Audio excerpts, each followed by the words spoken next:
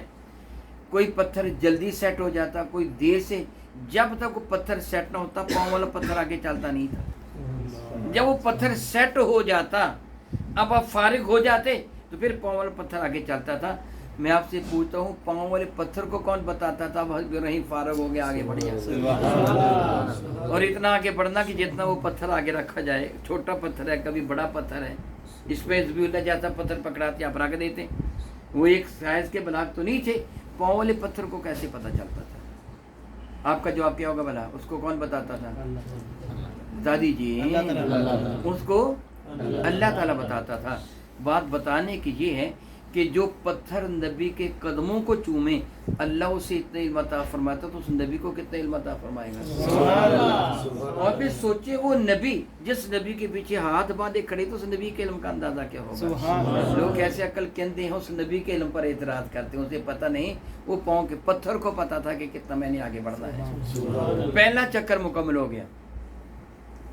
بڑے بڑے پتھروں کا پہلا چکر جو تھا دیوار کا وہ مکمل ہو گیا. اب مزید اونچا ہونا چاہیے تھا پتھر کو, تو اس کے نیچے یا تو اور پتھر رکھا جاتا یا اس کے اوپر پتھر رکھا جاتا یا بڑا پتھر لایا جاتا. مگر جب دوسرا چکر پورا, پہلا چکر مکمل ہوا, یہ پتھر خود اتنا اونچا ہو گیا جتنا اونچا ہونا چاہیے. حضرت ابراہیم نے دوسرا چکر مکمل کر دیا. بس یوں سمجھیے حرم کعبہ بنتا گیا اور پتھر ہمیں طواف کا طریقہ بھی سکھاتا. وہ طواف بھی مکمل ہو گیا, حرم کعبہ کی دیوار بھی مکمل ہو گئی. ابراہیم علیہ السلام بڑے خوش ہوئے, فرمانے کہ اس پتھر نے میرے ساتھ بڑی وفا کی ہے, میرے بیٹے اس پتھر کے ساتھ کیا سلوک ہونا چاہیے. تو سید ذبیح اللہ کہنے لگے اس کو دروازے کے قریب نصب کر دیجئے, یہ جنت کا جو پتھر ہے اس کی لوگ عزت کریں گے, زیادت کریں گے. چنانچہ وہ مقام ابراہیم آج تک موجود ہے. دیکھیے قبولیت میں کوئی شک تھا؟ کوئی شک نہیں تھا نا. پھر بھی آپ کیا کرتے ہیں, ربنا تقبل منا انک انت السمیع العلیم. مولا تعالیٰ قبول کر لینا, سننے والا ہے اور جاننے والا ہے. ربنا وجعلنا مسلمین لکا, مولا تعالیٰ مجھے بھی میرے بیٹے کو بھی مسلمین لکا, اپنے حضور گردن جھکانے والا بنا دے. مسلمان کا لفظی معنی ہوتا ہے گردن جھکانے والا, تسلیم کر لینے والا, بات مان لینے والا. اگر ہم نماز نہیں پڑھیں گے تو صحیح معنوں میں مسلمان کہلوائیں گے؟ مسلمان کا معنی کیا ہے؟ نماز پڑھنے والا, گردن جھکانے والا, سر جھکا دینے والا. اگر ہم رب کے حضور سر نہیں جھکائیں گے تو ہم معنی میں مسلمان کہلوانے کے قابل ہے. حضرت ابراہیم نے ہمارا نام یہ مسلمان رکھا. بہرحال بات لمبی ہو جائے گی, میں سبب بتاؤں گا کیوں رکھا. حضرت ابراہیم علیہ السلام نے کیا, مولا تعالیٰ مجھے بھی میرے بیٹے کو بھی مسلمان بنا دے. ربنا وجعلنا مسلمین لکا ومن ذریتنا, مولا تعالیٰ جل وعلا ہماری اولاد کو بھی مسلمان بنا دے, ہماری اولاد کو مسلمان بنا دے. ربنا وجعلنا مسلمین لکا ومن ذریتنا امۃ مسلمۃ لکا وارنا مناسکنا وتب علینا انک انت التواب الرحیم. مولا حج کا طریقہ بھی مجھے بتا دے کیسے کیسے میں حج کروں. چنانچہ حج کا سارا طریقہ ابراہیم علیہ السلام کو اللہ نے بتا دیا. جو حج کا جتنا طریقہ ہے سارے کا سارا طریقہ ابراہیم علیہ السلام کو اللہ نے بتا دیا, اور ہمیں ہمارے نبی نے بتا دیا, ہمیں ہمارے نبی نے بتا دیا. وارنا مناسکنا وتب علینا, مولا تعالیٰ اپنی رحمت کے ساتھ ہماری طرف رجوع کر. انک انت التواب الرحیم, بے شک تو توبہ کو قبول کرنے والا بڑا مہربان ہے. پھر آپ نے دعا مانگی, ربنا وابعث فیہم رسولا, اے مولا تعالیٰ وہ جو میں نے کہا ہے کہ ہماری اولاد میں مسلمانوں کو پیدا کرنا, وہ جو مسلمان آئیں نا, ربنا وابعث فیہم رسولا, ان میں ایک رسول بھیج دینا. یعلمہم الکتاب والحکمہ, ان کو کتاب اور حکمت سکھا کے جائے. یتلو علیہم آیاتک, ان کے سامنے تیری آیتوں کی تلاوت کرے. ویعلمہم الکتاب والحکمہ, ان کو کتاب اور حکمت سکھا کے جائے. ویزکیہم, ان کو نگاہ کرم سے پاکیزہ کر کے جائے. انک انت العزیز الحکیم, بے شک تو غالب و حکمت والا ہے. پتہ چلا ہم اس نبی کے امتی ہیں جن کے لیے دعا ابراہیم نے مانگی. مولا تعالیٰ ان کو اس نبی کو امتی بنا دیں. اور وہ کیسا نبی ہونا چاہیے؟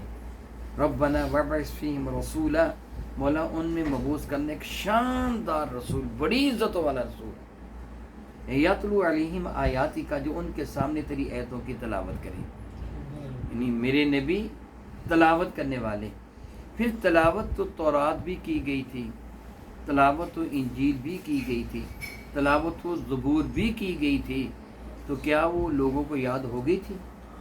ابھی حافظ صاحب نے آپ کے سامنے قرآن پاک کی آیات بینات کی تلاوت کی ہے، کیا آپ کو یاد ہو گئی؟ بتائیے، نہیں ہوئی نا؟ میں نے بھی آپ کے سامنے تلاوت کی ہے، کیا آپ کو آیتیں یاد ہو گئی جو میں نے تلاوت کی ہیں؟ نہیں ہوئی نا؟ ابراہیم نے دعا کیا مانگی تھی؟ مولا تعالیٰ صرف تلاوت کر کے نہ جائیں، وَيُعَلِّمُهُمْ ان کو ان کا علم بھی دے کے جاؤ، زبانی یاد کروا کے جائیں۔ میرے نبی کے صدقہ سے آج حفاظ قرآن پیدا ہوئے۔ ابراہیم نے دعا مانگی تھی ان کے لیے، وَيُعَلِّمُ الْكِتَابَ وَالْحِکْمَةَ، اور ان کو حکمت کے موتی عطا فرما کے جائیں۔ آج جو علماء جس طرح میں قرآن پاک کی تشریح کر رہا ہوں، یہ حکمت کے موتی یہ نبی ہمیں عطا کر کے گئے ہیں۔ وَيُزَكِّيهِمْ، اور ان کو پاک کر کے جائے۔ کیا کر کے جائے ان کو؟ پاک۔ یہ بات بھی سمجھنے کی ہے، ان کو کیا کر کے جائے؟ پاک کر کے جائے۔ اب میں آپ سے ایک سوال کروں گا، آپ نے میرے سوال کا جواب دینا ہے۔ مسلمان بھی ناپاک ہو جاتا ہے کہ نہیں؟ ہو جاتے ہیں نا؟ اس کو کہتے ہیں حکمی نجاست۔ کیا کہتے ہیں؟ حکمی نجاست۔ اور اگر یہ مسلمان ناپاک ہو جائے تو اس کے پاک ہونے کا طریقہ کیا ہوتا ہے؟ جی، غسل کر لیں۔ ایک بالٹی پانی سے، ایک پیپے پانی ٹین سے پانی سے 10 لیٹر 15 لیٹر سے یہ غسل کر لے تو پاک ہو جائے گا۔ اگر پانی نہ ملے تو تیمم کر لے پھر بھی پاک ہو جائے گا۔ اچھا، ایک کافر ہو، عیسائی ہو، یہودی ہو، سکھ ہو، ہندو ہو، آپ اس کو پانی سے غسل دے دیں وہ پاک ہو جائے گا؟ نہیں جی، نہیں۔ جدے میں رہتے ہو، اس کو نہر نہ دریا پہ لے جانا، سمندر پہ لے جانا، سمندر پہ جا کے اس کو گوتے دینا، پاک ہو جائے گا؟ سمندر، یار آپ ایک بالٹی پانی سے پاک ہو، وہ سمندر میں بھی پاک نہیں ہوگا؟ جی، سارے سمندر کا پانی اس کے اوپر بہا دو، پاک ہو جائے گا؟ نہیں ہوگا نا؟ دنیا بھر کے سمندروں کا پانی اس کے اوپر بہا دو، پاک ہوگا؟ نہیں ہوگا۔ اگر وہ میرے نبی کا کلمہ پڑھے تو سبحان اللہ، پتہ چلا جس کو دنیا بھر کے سمندروں کا پانی پاک نہیں کر سکتے، میرے نبی کے دامن سے وابستہ ہو جائے اسی وقت پاک ہو جاتا ہے۔ وہ پاکیزگی جو رب کریم نے آپ کو عطا فرمائی، جس کی دعا ابراہیم علیہ السلام نے مانگی تھی، مولا تعالیٰ وہ نبی عطا فرما کے جانا جو ان کو پاکیزہ کر کے رکھ دے، الحمدللہ تعالیٰ۔ اس لیے کوئی عیسائی، کوئی یہودی وہ مسجد میں داخل نہیں ہو سکتا، وہ ناپاک ہے، غسل کر کے بھی داخل نہیں ہو سکتا۔ ایمان والا غسل کر کے داخل ہو جائے گا، غسل نہیں تو تیمم کر کے داخل ہو جائے گا۔ ایمان والا پاک ہے، ہمیں پاکیزگی ملی تو کس کے صدقہ سے؟ بتا دیجئے سارے، آقا کے صدقہ سے۔ اچھا، میں اب آپ سے ایک سوال کرتا ہوں، آخری بات ہے، سوال کرتا ہوں، آپ نے مجھے بتانا ہے، یہ بلب روشن ہے، کس بات کی دلیل ہے کہ بجلی آ رہی ہے؟ بجلی آ رہی ہے۔ بجلی کا آنا کس بات کی دلیل ہے؟ کہ پاور ہاؤس چل رہا ہے، زندہ ہے۔ پاور ہاؤس ڈیڈ ہو جائے تو بجلی بند ہو جائے گی نا؟ میری بات آپ نے سمجھنی ہے۔ پاور ہاؤس ڈیڈ ہو جائے تو بجلی آ رہی ہے، تو دلیل کیا ہے؟ پاور ہاؤس چل رہا ہے۔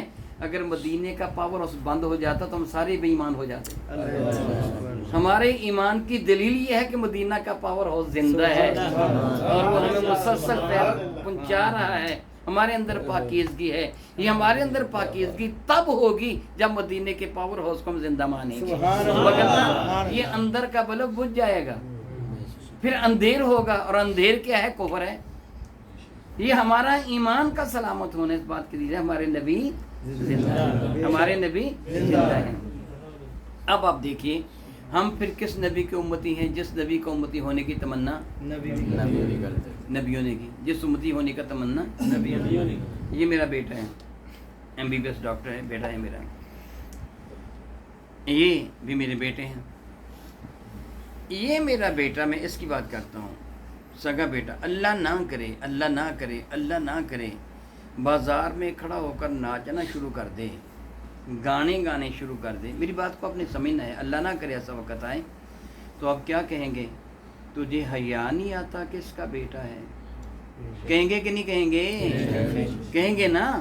تیرا باپ لوگوں کو واعظ و نصیحت کہتا ہے، تیرا باپ لوگوں کو نیکی کی دعوت دیتا ہے، تیرا باپ لوگوں کو قرآن پاک پڑھاتا ہے، حدیث مبارکہ پڑھاتا ہے، تیرا باپ لوگوں کو مسائل دینیہ بتاتا ہے، تجھے شرم نہیں آتی کہ کتنے اعلیٰ باپ کا بیٹا ہو کر کتنے برے کام کر رہا ہے؟ کہیں گے کہ نہیں کہیں گے؟